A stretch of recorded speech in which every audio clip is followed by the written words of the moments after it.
Peace and greetings, everybody. This is Medicine Man. I just wanted to kind of pretty much talk to you guys for a moment about the difference between using ancestral money and making ancestral offerings. Ancestral offerings are offerings that you make based on organic elements, okay? It's based on you using fruits, vegetables, grains, and other organic material directly from the earth. When we make an offering, the offering is a form of sacrifice.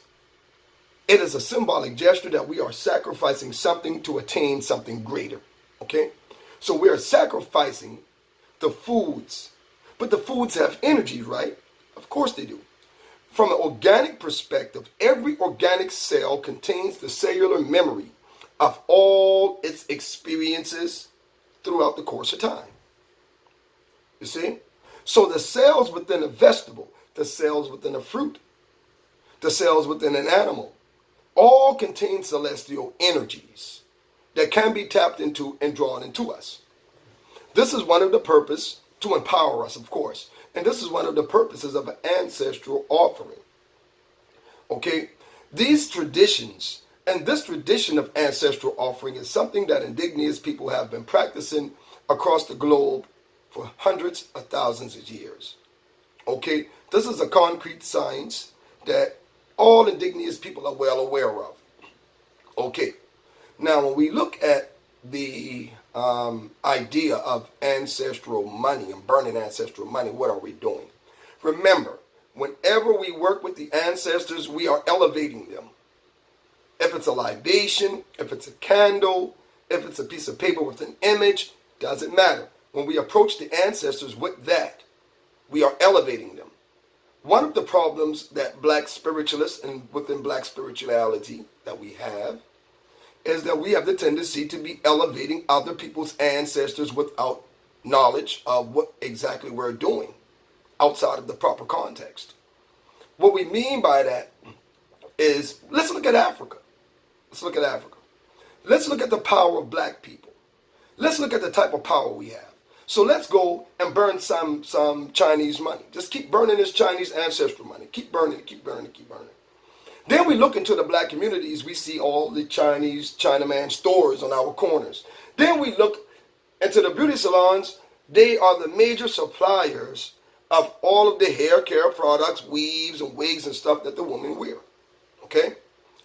They exploit the resources and wealth from black communities, and they direct those resources and wealth into the Chinese market and Chinese societies and communities. This is what they do. From a colonial perspective in Africa, the Chinese bought a lot of land. They're engaged in colonializing Africa right now, and as we speak, you see, they're engaged.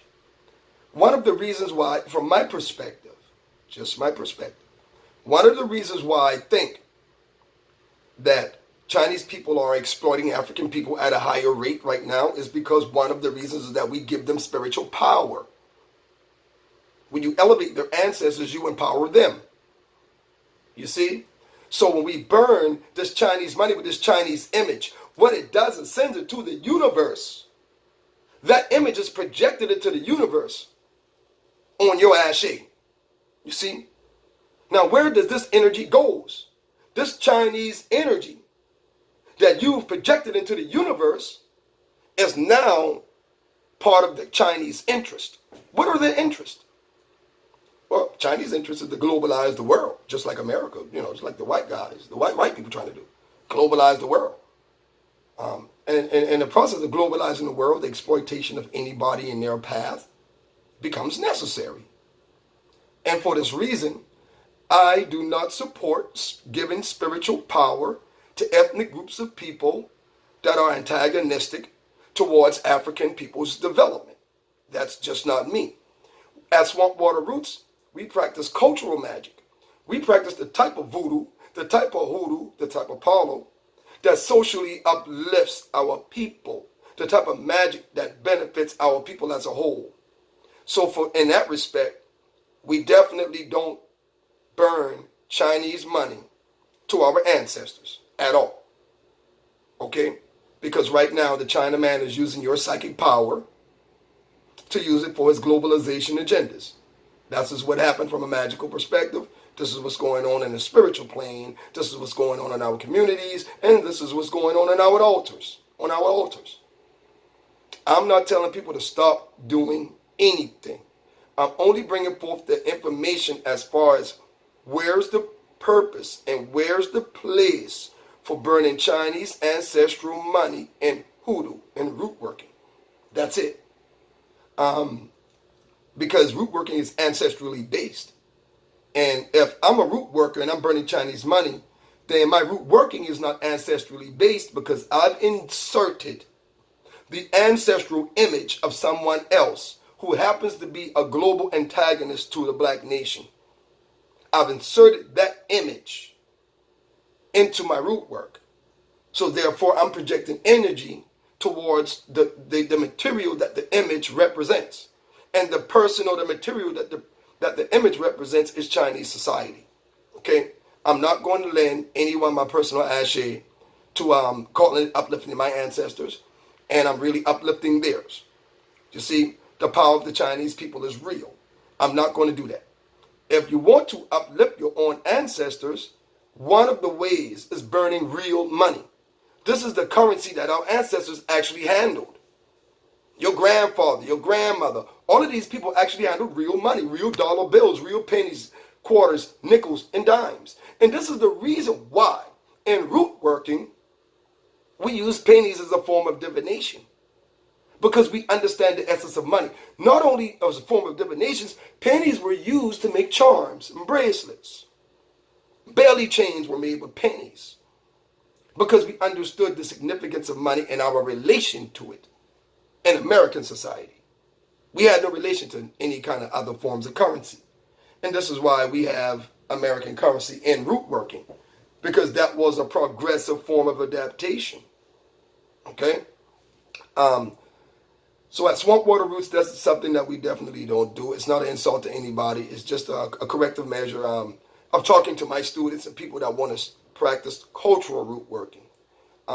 Cultural root working keeps us in tune with our culture. All we're doing is extracting elements out of our culture, out of the way we live, out of the way we think, and we're making it magical. We're not being appropriators.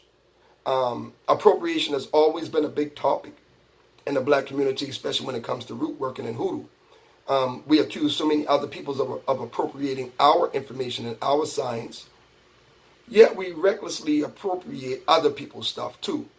And really don't need to. We don't need to appropriate anything from anybody because we are the originators of the spiritual science on this planet. And for that reason, we don't need to appropriate. All we need to do is study what we have, like everybody else is doing, studying what we have, studying our legacy, okay? So for the most part, I just wanted to share that information with you guys so you can think. That's not to change. I'm not here to change anybody's perception. I'm here to create dialogue about what we're doing and how it spiritually empowers other people. Because what we do should spiritually empower us, not nobody else. Okay? Too many Chinese restaurants in our hoods. Too many Chinese businesses exploiting the resources of our communities and sending the money into Chinese markets. And for that reason, I do not and will not promote lending spiritual power to China.